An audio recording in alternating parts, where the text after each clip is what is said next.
ಒಂದು ಪ್ರಶ್ನೆ. ನಾವು 20 kg ಅಕ್ಕಿಯ ಚೀಲವನ್ನು ಎತ್ತಲು ಕಷ್ಟಪಡುತ್ತೇವೆ. ಆದರೆ ಸುಮಾರು 4 ಲಕ್ಷ kg ತೂಕವಿರುವ ವಿಮಾನ ಹೇಗೆ ಆಕಾಶದಲ್ಲಿ ಹಾರುತ್ತದೆ? ಅದಕ್ಕೆ ಮ್ಯಾಜಿಕ್ ಇದೆಯಾ? ಅಥವಾ ಅದರ ಇಂಜಿನ್ ಅಷ್ಟು ಶಕ್ತಿಯುತವಾ?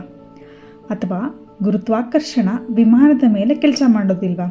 ಇವತ್ತು ಈ ರಹಸ್ಯವನ್ನು ತುಂಬ ಸರಳವಾಗಿ ತಿಳಿದುಕೊಳ್ಳೋಣ. ನಮಸ್ಕಾರ ಸ್ನೇಹಿತರೆ, ಬೆಳಕಿನ ಯಾನಕ್ಕೆ ನಿಮ್ಮೆಲ್ಲರಿಗೂ ಸ್ವಾಗತ.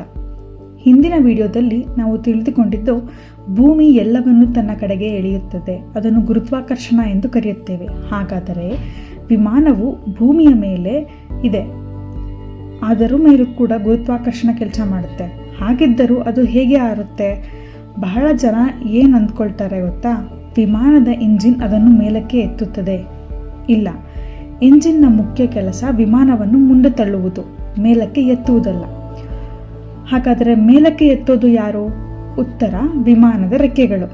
ಆದರೆ ಸಾಮಾನ್ಯ ರೆಕ್ಕೆಗಳಲ್ಲ, ಅವುಗಳ ವಿನ್ಯಾಸವೇ ವಿಶೇಷ. ವಿಮಾನ ವೇಗವಾಗಿ ಮುಂದೆ ಹೋಗುತ್ತಿದ್ದಂತೆ ಗಾಳಿ ರೆಕ್ಕೆಗಳ ಮೇಲ್ಭಾಗ ಮತ್ತು ಕೆಳಭಾಗದ ಸುತ್ತ ಹರಿಯುತ್ತದೆ. ಈ ಹರಿವಿನಿಂದ ಒಂದು ಮೇಲಕ್ಕೆ ಎತ್ತುವ ಬಲ ಉಂಟಾಗುತ್ತದೆ. ಅದನ್ನೇ ಲಿಫ್ಟ್ ಎಂದು ಕರೆಯುತ್ತಾರೆ.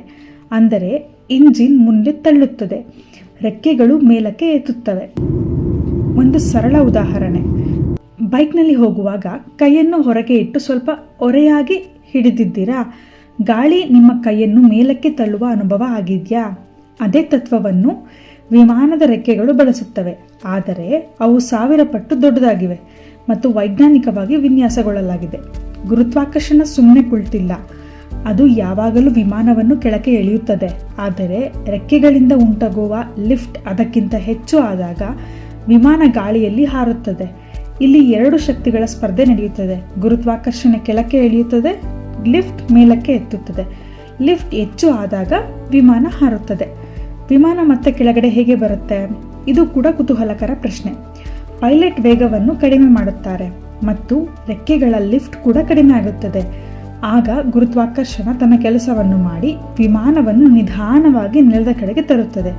ಅದಕ್ಕೆ ಲ್ಯಾಂಡಿಂಗ್ ತುಂಬ ನಯವಾಗಿ ನಡೆಯುತ್ತದೆ.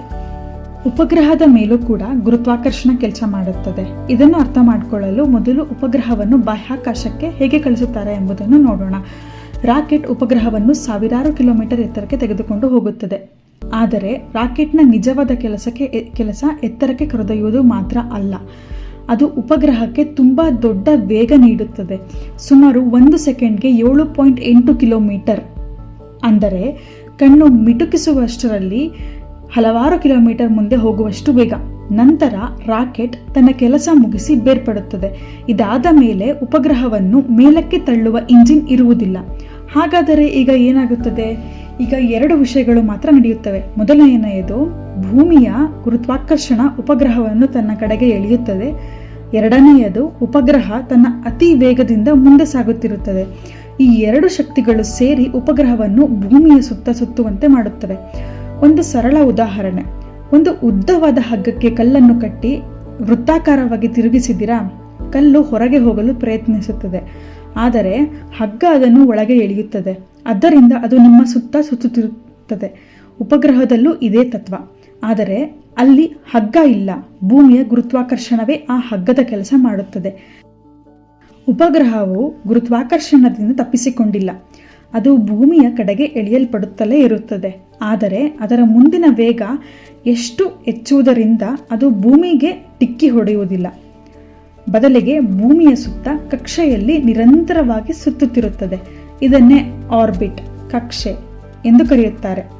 ಹಾಗಾದರೆ ಉಪಗ್ರಹಕ್ಕೆ ಇಂಧನ ಬೇಕಾಗುವುದಿಲ್ಲವೇ? ಉಪಗ್ರಹವು ಕಕ್ಷೆಯಲ್ಲಿ ಸುತ್ತಲೂ ದೊಡ್ಡ ಇಂಜಿನ್ ಅನ್ನು ನಿರಂತರವಾಗಿ ಬಳಸುವುದಿಲ್ಲ. ಅದರ ವೇಗವನ್ನು ರಾಕೆಟ್ ಮೊದಲೇ ನೀಡಿರುತ್ತದೆ. ಆದರೆ ಸಣ್ಣ ಸಣ್ಣ ಥ್ರಸ್ಟರ್ಗಳನ್ನು ಬಳಸಿಕೊಂಡು ತನ್ನ ಸ್ಥಾನವನ್ನು ಸ್ವಲ್ಪ ಸರಿಪಡಿಸಿಕೊಳ್ಳುತ್ತದೆ. ಇದೇ ಪಾಠ. ಸರಿಯಾದ ದಿಕ್ಕು ಮತ್ತು ಸರಿಯಾದ ವೇಗ ಇದ್ದರೆ ದೊಡ್ಡ ಪ್ರಯಾಣಗಳನ್ನು ಯಶಸ್ವಿಯಾಗಿ ಮುಂದುವರಿಸಬಹುದು. ಉಪಗ್ರಹದಂತೆ ನಮ್ಮ ಜೀವನದಲ್ಲೂ ಗುರಿ ಸ್ಪಷ್ಟವಾಗಿದ್ದರೆ ನಾವು ನಮ್ಮ ಪಥದಲ್ಲಿ ಸಾಗುತ್ತಿರಬಹುದು. ವಿಡಿಯೋ ಇಷ್ಟವಾದರೆ ಲೈಕ್ ಮಾಡಿ, ನಿಮ್ಮ ಸ್ನೇಹಿತರೊಂದಿಗೆ ಶೇರ್ ಮಾಡಿ. ಇಂತಹ ಸರಳ ಕನ್ನಡದಲ್ಲಿ ವಿಜ್ಞಾನವನ್ನು ತಿಳಿಯಲು ಬೆಳಕಿನ ಯಾನ ಯೂಟ್ಯೂಬ್ ಚಾನಲನ್ನು ಸಬ್ಸ್ಕ್ರೈಬ್ ಮಾಡಿ. ಕುತೂಹಲ ಇರಲಿ, ಕಲಿಕೆ ಮುಂದುವರಿಯಲಿ. ಧನ್ಯವಾದಗಳು. ನಮಸ್ಕಾರ.